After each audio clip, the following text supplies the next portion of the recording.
पतंजलि योग समिति की सोलन इकाई के उपाध्यक्ष डॉक्टर आत्मजीत सिंह ने सोलन में पत्रकारों से बातचीत करते हुए बताया कि विदेशी बैंकों में जमा काले धन को भारत वापस लाने के लिए लोगों द्वारा हस्ताक्षर की हुई सूची केंद्र सरकार को सौंपी जाएगी। उनका कहना है कि करोड़ों रुपए की ये राशि देश में वापस लाकर जरूरतमंद लोगों के उपयोग में लाई जानी चाहिए।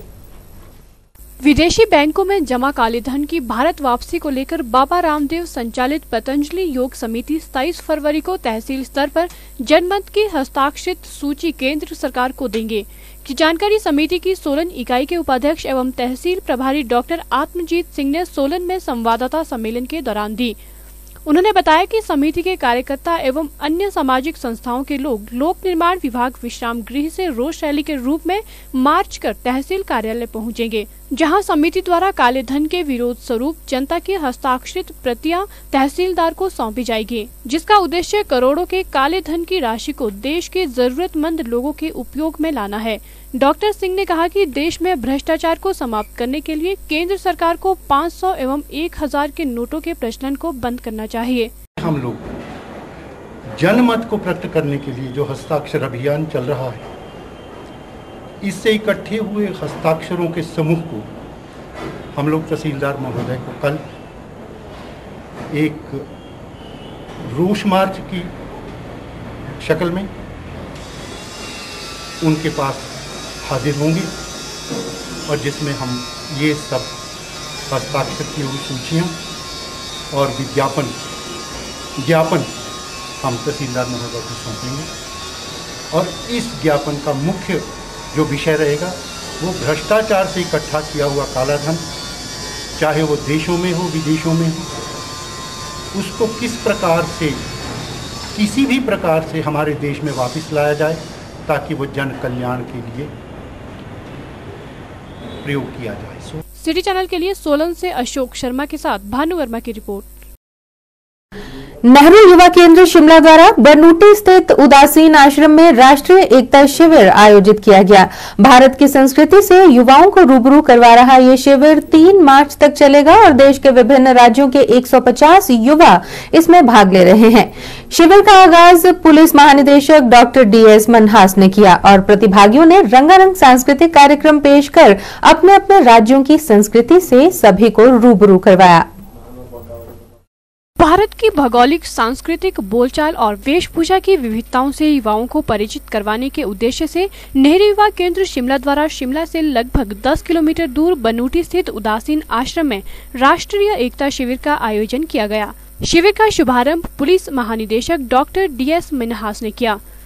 आगामी 3 मार्च तक आयोजित इस राष्ट्रीय एकता शिविर में आंध्र प्रदेश, महाराष्ट्र, उत्तर प्रदेश, हरियाणा, मिजोरम सहित हिमाचल प्रदेश के करीब 150 युवा प्रतिभागी भाग ले रहे हैं।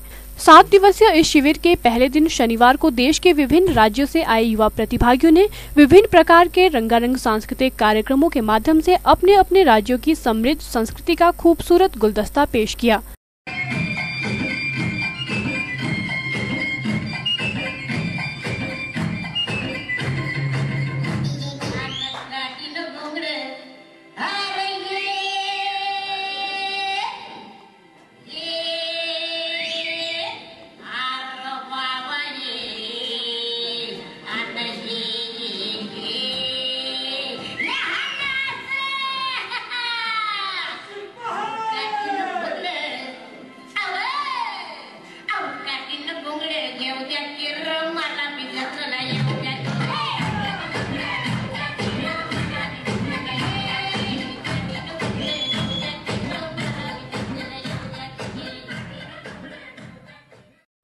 कार्यक्रम में उपस्थित मुख्य अतिथि पुलिस महानिदेशक डॉक्टर DS मनहास ने बताया कि भारतवर्ष में भौगोलिक, सांस्कृतिक और वेशभूषा सहित कई अन्य प्रकार की विविधताएं हैं और इन विविधताओं को एक सूत्र में पिरोने के लिए नेहरू युवा केंद्र द्वारा आयोजित किया जा रहा ये राष्ट्रीय एकता शिविर निश्चित तौर पर एक सराहनीय कार्य है।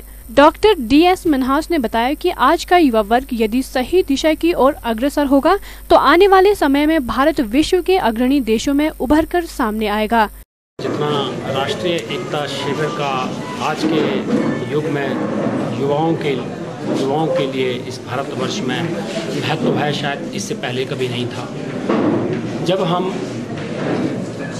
पूरे देश के विभिन्न भागों से, चाहे वो उत्तरी पूर्व भारत है, या दक्षिण भारत है, या उत्तरी भारत है, या पश्चिमी भारत है, हम देखें जितना हमारा आभास होता है एक दूसरे के मापदंडों का, एक दूसरे के मूल्यों का, एक दूसरे की संस्कृति का, और उसको जब हम 7 दिन रहते हैं, देखते नहीं हैं, सुनते नहीं हैं, लेकिन अनुभव करते हैं, तो वास्तव में हम एकीकृत भारत की ओर, एकीकृत सभ्यता और संस्कृति की ओर प्रगतिशील हो गए। भारत एक महान राष्ट्र था, भारत एक महान राष्ट्र है, और आज का युवा अगर सही दिशा में अग्रसर होगा तो आने वाले समय में भी भारत एक महान राष्ट्र के रूप में उभर कर आएगा। वहीं नेहरू युवा केंद्र शिमला के जिला समन्वयक प्रभात कुमार ने भारतवर्ष की विभिन्न विविधताओं को एक सूत्र में पिरोना इस राष्ट्रीय एकता कार्यक्रम का मुख्य उद्देश्य बताया।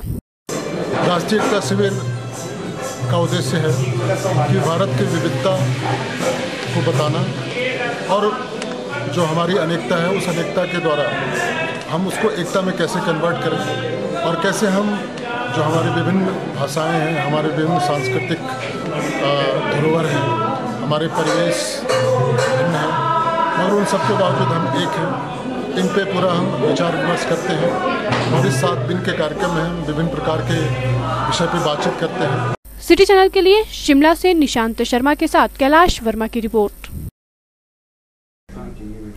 पालमपुर में किसानों को खेतीबाड़ी से संबंधित जानकारियां प्रदान करने के लिए एक कृषि प्रशिक्षण शिविर का आयोजन किया गया। विकास खंड भेड़ू महादेव द्वारा ये शिविर लगाया गया था, जिसमें 150 के करीब किसानों ने भाग लिया। कृषि विश्वविद्यालय पालमपुर के विशेषज्ञों ने किसानों को विस्तार से जानकारी दी। राष्ट्रीय कृषि विकास योजना के तहत 40 महिलाओं का एक समूह 5 दिन के राजकीय भ्रमण पर भी रवाना। पालमपुर उपमंडल के अंतर्गत विकास खंड भेड़ू महादेव द्वारा एक दिवसीय कृषि प्रशिक्षण शिविर का आयोजन किया गया, जिसमें लगभग 150 किसानों ने भाग लिया। कृषि प्रशिक्षण शिविर की अध्यक्षता सुलह के विधायक विपिन सिंह परमार ने की। कृषि विश्वविद्यालय पालमपुर से आए हुए विशेषज्ञों ने किसानों को खेतीबाड़ी संबंधित जानकारी दी।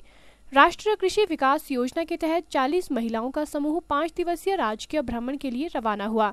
इस मौके पर विधायक विपिन सिंह परमार ने कहा कि विकास खंड भेड़ू महादेव में किसानों के लिए एक प्रशिक्षण शिविर का आयोजन किया गया।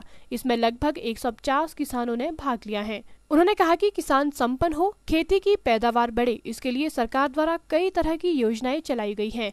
पिछले 3 वर्षों में कृषि के ऊपर 12% बजट का प्रावधान किया गया है, जो हिंदुस्तान और हिमाचल के इतिहास में सबसे बड़ा बजट है। इसके तहत 353 करोड़ रुपए की लागत से दीनदयाल बागवान किसान समृद्धि योजना के तहत पॉली हाउस लगाए जा रहे हैं और इसी कड़ी में सुलह विधानसभा क्षेत्र में 46 पॉली हाउस बन गए हैं और 20 का काम चल रहा है। कृषि विभाग का 1 दिन का सेमिनार कार्यक्रम क्रॉप सेमिनार करके लगाया गया। हिमाचल प्रदेश सरकार किसानों के प्रति किसान संपन्न हो, पैदावार बढ़े, उसके लिए निरंतर योजनाओं के निर्माण के द्वारा प्रयत्नशील है। उसी को आधार मान करके पिछले 3 वर्षों से कृषि पर लगभग 12% बजट का प्रावधान किया गया है, जो हिमाचल प्रदेश व हिंदुस्तान के इतिहास में सबसे ज़्यादा बजट है। और जब बजट का प्रावधान किया गया तो लगभग 353 करोड़ रुपए की लागत से दीनदयाल बागवान किसान समृद्धि योजना पॉली हाउस लगाए जा रहे हैं। और इसी कड़ी में सुलह विधानसभा क्षेत्र में भी लगभग 46 पॉली हाउस लग करके तैयार हो गए हैं, 20 का काम चल रहा है। और इस विकास खंड में जो आने वाले दिनों में आवेदन करेंगे उनको भी ये पॉली हाउस के निर्माण के लिए धनराशि उपलब्ध करवाई जाएगी। ये एक महत्वाकांक्षी योजना है जिसमें अनुदान सरकार 80% दे रही है। सिटी चैनल के लिए पालमपुर से संजीव राणा की रिपोर्ट।